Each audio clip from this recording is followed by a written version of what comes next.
GNA ক্যাডে print কীভাবে করব না, এর আগে মডেলে হচ্ছে পেজ কী করে ক্রিয়েট করতে হয়, মানে কত ফুট বাই কত ফুট এটা শেখানো হয়েছে। লেআউটেও শেখানো হয়েছে কত ইঞ্চি বাই কত ইঞ্চি। এখন প্রিন্ট কী করে করতে হয় না, মডেল দিকে প্রিন্ট হয় না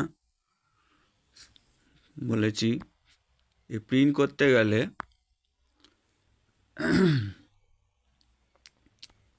এই যে পেজের মধ্যে আমি যে সমস্ত নকশা আমি ড্রয়িং করব, আমি নকশা এখানে আঁকবো, এখানে উপরে যা যা কিছু লিখতে হয় নকশা আঁকতে হয়, জাস্ট শুধু কী করে প্রিন্ট করতে দেখাচ্ছি। ধরো ভেতরে নকশা টকশা লেখা আছে, তাহলে প্রথমে কি করব না, এটাকে মানে ব্লক করব। ব্লক করতে গেলে এটাকে আমি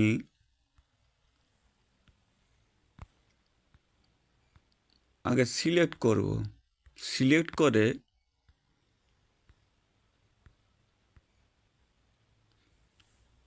করে এটাকে ক্লোন করব। ক্লোন মানে কপি, এক সাইডে একটা কপি করে রাখবো, উপরে একটা কপি করে রাখলাম। এটা মনে করো এটা সবটা সিলেক্ট হয়নি, একটু ফোনের হয়তো প্রবলেম আছে। যাই হোক,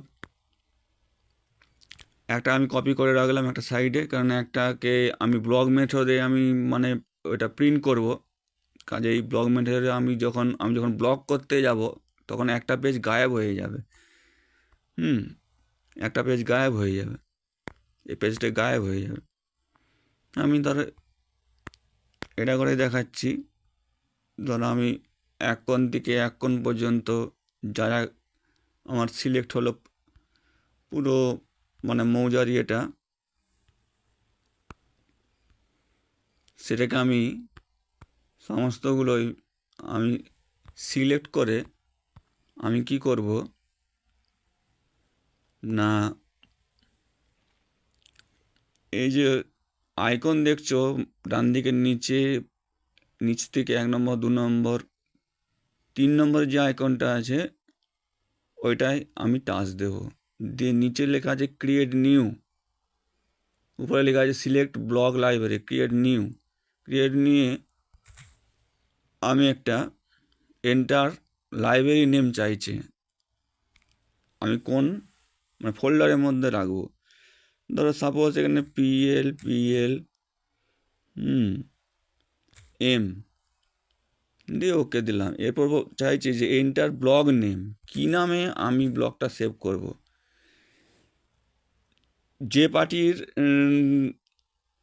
নামে তুমি নকশাটা বানিয়েছো সেই পার্টির ধরো একটা নাম তুমি দিতে পারো, তাহলে অন্য সময় সেটা খুঁজে পেতে অনেক সময় আমাদের সাহায্য করে।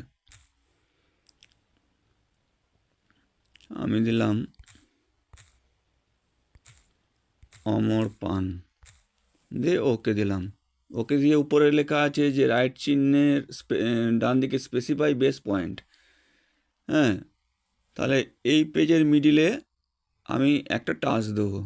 দেওয়ার পর উপরে আবার দেখাচ্ছে কনফার্ম ইনপুট, তার বাম দিকে যে রাইট চিহ্ন আছে ওইটা একবার টাচ দেবো। দিয়ে যা যা কিছু সিলেক্ট হয়েছিল সেটা আমার ব্লকের মধ্যে ঢুকে গেছে, আমার ব্লকের মধ্যে চলে গেছে। তাহলে এই 3 ডটে আবার যাব, ব্লকের যে ডান দিকে আইকনটা আছে ওইটাই টাচ দেবো।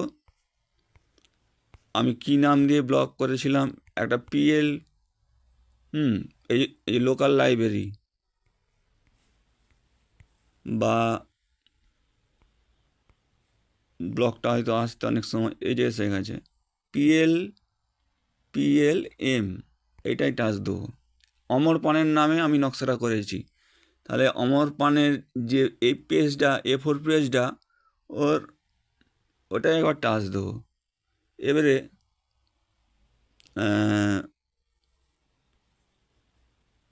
আমি কি করব, লেআউট ওয়ানে যাব,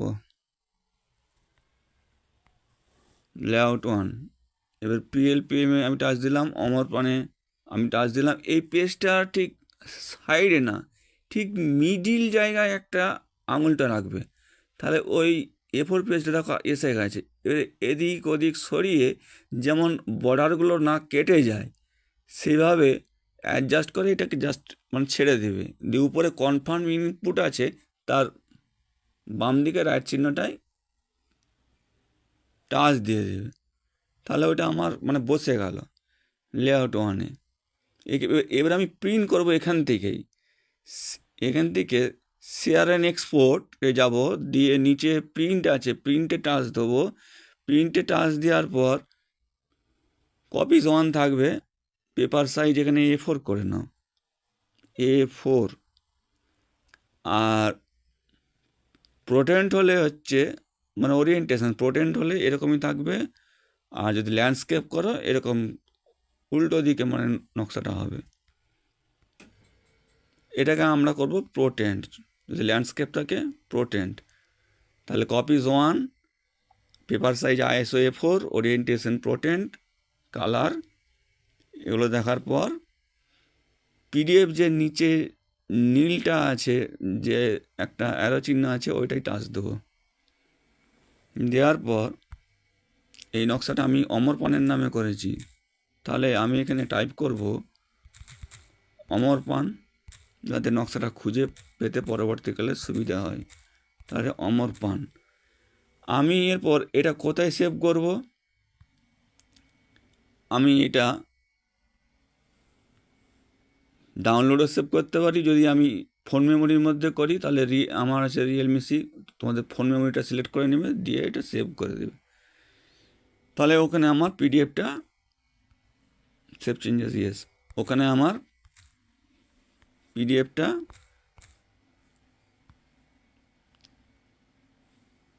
চলে গেছে।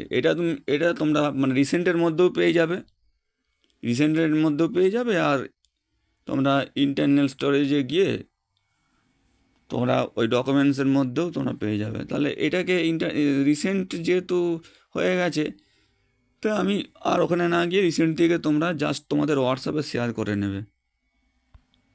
প্রথমে তোমার হোয়াটসঅ্যাপে শেয়ার করে নেবে,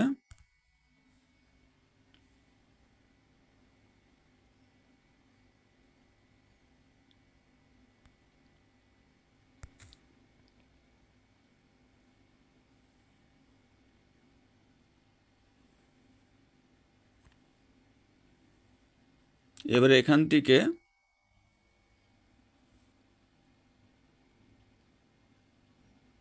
তোমার যদি প্রিন্টার না থাকে, অন্য কারো যদি প্রিন্টার থাকে, তাকে তুমি মানে শেয়ার করে দেবে, সে হোয়াটসঅ্যাপ ওয়েবের মাধ্যমে সেখান থেকে মানে